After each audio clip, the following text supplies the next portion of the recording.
Olá, meu nome é Maria Luísa e hoje eu vou apresentar meu projeto denominado Avaliação do Consumo e da Preferência Condicionada Local com Etanol de animais expostos ao etanol e ao enriquecimento ambiental durante o período perinatal.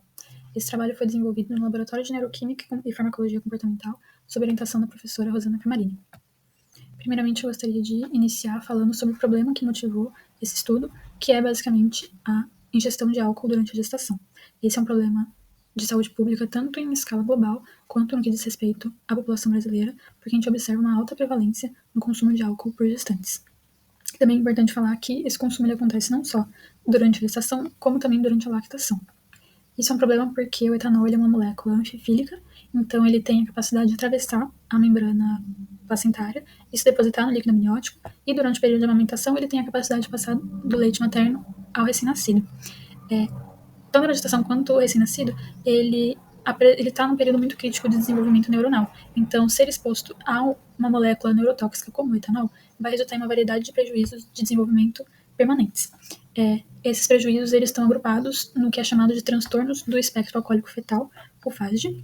O FASD ele engloba outras síndromes, mas principalmente a síndrome da alcoólica fetal, que é a mais séria, que é o FAS, que diz respeito tanto a alterações físicas quanto cognitivas e comportamentais.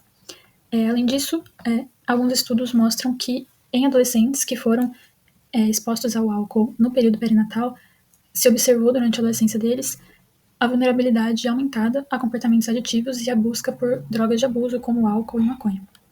Isso sugere que o contato com o álcool gera alterações permanentes no circuito de recompensa e motivação.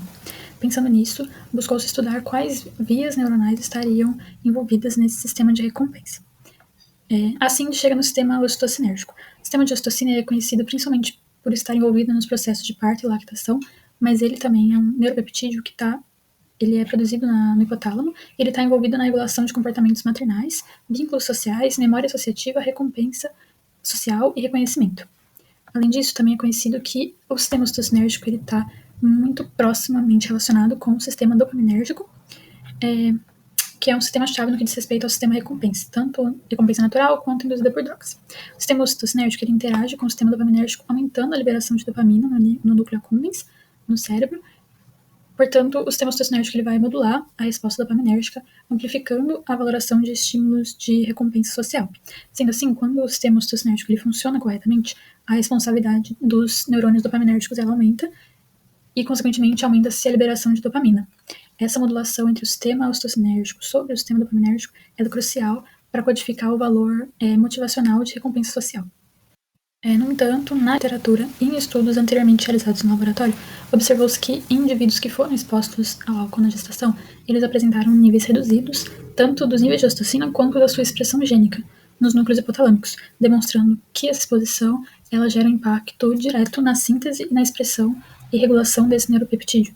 Sendo assim, isso gera impacto direto sobre o sistema dopaminérgico, que passa a responder menos a estímulos sociais e, como forma de compensar, ele passa a responder proporcionalmente mais a esforços relacionados à droga, como o etanol. Ou seja, é uma disfunção ocitocinérgica causada pela exposição ao álcool na gestação. Ela altera a sensibilidade dopaminérgica no circuito de recompensa e favorece comportamentos mais vulneráveis, como o aumento da busca por álcool, como forma de compensar a diminuição da valorização de estímulos sociais. Pensando nisso, surgem algumas estratégias não farmacológicas como alternativas capazes de modular a plasticidade neural e restaurar as funções que foram prejudicadas pela exposição ao álcool. Então surge o enriquecimento ambiental, que consiste em fornecer estímulos somatosensoriais, motores, cognitivos e visuais, buscando promover a plasticidade neural e, consequentemente, reverter os prejuízos causados pelo álcool. O enriquecimento ambiental ele já se mostrou capaz de modular os circuitos de recompensa e reduzir a vulnerabilidade causada pelo álcool, devido à sua capacidade de aumentar as concentrações de ocitocina no hipotálamo. Então, ele acaba reduzindo o prejuízo causado pelo álcool. Nesse sentido, nosso objetivo, portanto, é investigar o impacto da exposição do etanol ao enriquecimento e ao enriquecimento ambiental durante o período perinatal, sobre a preferência condicionada ao etanol e ao consumo voluntário de etanol durante a adolescência na prole. A gente possui duas hipóteses, sendo a primeira referente ao consumo e a segunda referente à preferência condicionada ao local, que serão listadas mais para frente. Então, inicialmente, no nosso delineamento experimental será realizado o acasalamento com a identificação do plug vaginal, que, quando for identificado, será determinado como o GD0 ou Gestational Day, do inglês, que é quando se inicia a gestação.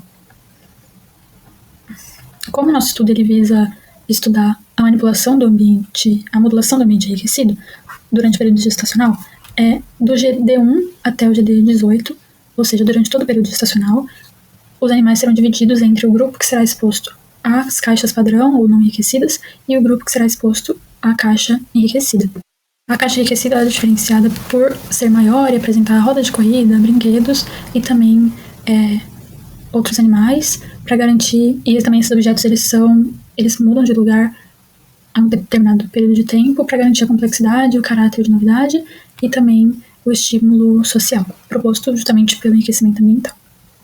A partir do dia gravídico 15 e até o dia pós-natal 10, com exceção do dia pós-natal 0, que é justamente o dia em que os animais irão nascer, e para evitar estresse, canibalização, mas do GD15 até o PN10 será administrado, então, os animais serão divididos entre o grupo que receberá água, que vai funcionar como nosso controle nesse trabalho, e o grupo que receberá etanol, simulando, então, o consumo de etanol durante a gestação. Ambos os grupos receberão por gavagem, visando submeter os animais aos mesmos tipos de manipulação e procedimento. Desse modo, então, a gente já pode definir nossos 4 grupos experimentais, sendo 2 do ambiente não enriquecido, referente ao controle, que serão os animais que vão ingerir água, e o etanol, que são os animais que vão ingerir etanol, e o ambiente enriquecido, seguindo o mesmo raciocínio. Como forma de padronização e ajuste das ninhadas, no PND1, ou seja, um dia após o nascimento dos animais, serão ajustados para que fique 8 filhotes em cada caixa, sendo 4 fêmeas e 4 machos. Posteriormente a isso, no PND21 vai ocorrer o desmame, e esses animais eles serão separados da mãe e divididos em caixas de fêmeas e machos. A partir do PND35, então, se iniciam as análises comportamentais. O PND35 ele foi escolhido porque esse período seria um modelo de adolescência nos camundongos. O primeiro experimento diz respeito ao consumo voluntário, que basicamente vai durar 4 dias, e durante esses 4 dias os camundongos serão colocados individualmente em uma gaiola e vai receber acesso simultâneo a 2 garrafas, uma contendo solução de etanol e a outra contendo água. Esse experimento ele vai ser feito com a motivação de medir a propensão espontânea do animal a preferir o álcool ou a água quando se tem acesso aos 2 simultaneamente, refletindo o consumo voluntário natural deles. Essa medida ela vai ser obtida posteriormente ao período que eles vão ter disponíveis. Depois as garrafas serão recolhidas e vai se medir o quanto foi consumido de cada uma delas. Então retornando à nossa hipótese inicial em relação ao consumo, espera-se que, em relação aos indivíduos que foram expostos ao álcool no período perinatal e também expostos no ambiente enriquecido, que haja um consumo maior, ou seja, uma preferência por consumir a água, enquanto que os indivíduos que foram expostos perinatalmente ao etanol, mas não foram expostos ao ambiente enriquecido, eles vão apresentar um consumo maior do etanol. Além disso, como segundo experimento, a gente pretende realizar um método de preferência condicionada por local, o CPP, que avalia o valor motivacional e a capacidade de condicionamento de um estímulo. Esse teste ele vai simular com pistas ambientais ligadas ao consumo, como que isso pode influenciar a preferência e busca por drogas, que é um fator crítico na dependência. Então, basicamente, esse protocolo ele é dividido em 3 fases. Ele dura 10 dias e ele é dividido em 3 fases. A primeira fase é de habituação, a segunda de condicionamento e, por último, ocorre o teste. Na fase de habituação, basicamente, o camundongo vai ter livre acesso ao aparato completo da CPP, que é composto por uma câmara esquerda, que apresenta linhas horizontais e o piso em malha cruzada, e a câmara direita, que apresenta linhas verticais e o piso em malha simples, permitindo que ele diferencie esses ambientes. Nesse primeiro dia, ele vai só ter acesso livre para que ele possa conhecer o local e também a gente possa medir uma preferência basal desse animal. Nos próximos 8 dias, então, será realizado o condicionamento, em que, em dias pares, os animais receberão uma injeção intraperitoneal de etanol e serão colocados na câmara esquerda, e nos dias ímpares eles também receberão uma injeção peritoneal, porém contendo solução salina, que seria um estímulo neutro, e serão colocados na câmara direita. Teríamos o último dia de teste, que é para ver, então, se o animal realizou essa associação do local esquerdo ao etanol e do local direito à solução salina ou à ausência de algum estímulo. Então, no último dia, a gente só vai medir a quantidade de tempo que o camundongo passa em cada uma das câmaras e iremos analisar para ver uma possível indicação de preferência por um dos locais. E retornando à nossa hipótese agora, no que diz respeito à CPP, a gente acredita que os animais que foram expostos perinatalmente ao álcool e também expostos ao ambiente enriquecido vão apresentar uma menor preferência pelo ambiente associado ao etanol, enquanto que aqueles que não foram enriquecidos vão apresentar uma maior preferência por esse ambiente associado ao etanol. Então a gente vai conseguir ver se o enriquecimento vai conseguir diminuir essa vulnerabilidade da exposição pré-natal ao álcool.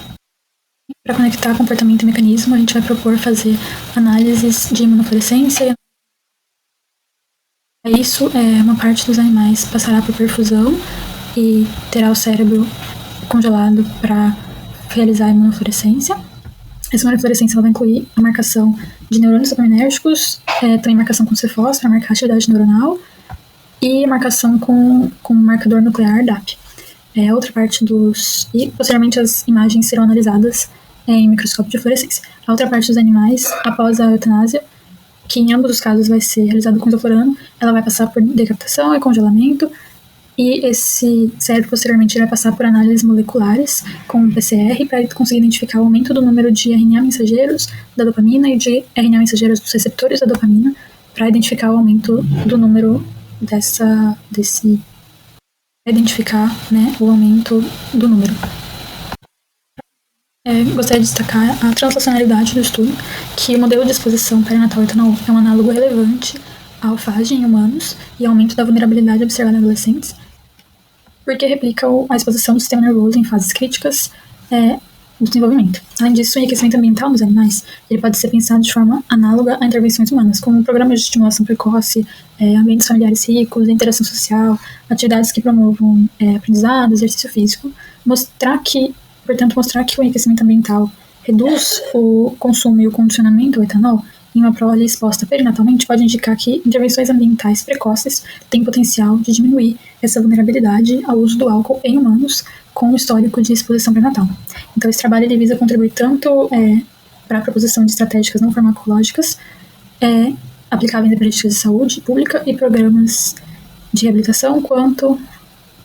Então, esse trabalho ele visa contribuir tanto para o entendimento do mecanismo das alterações induzidas pelo etanol, quanto para a proposição de estratégias não farmacológicas aplicáveis em políticas de saúde pública e programas de reabilitação. Por fim, apresento o meu cronograma e muito obrigada.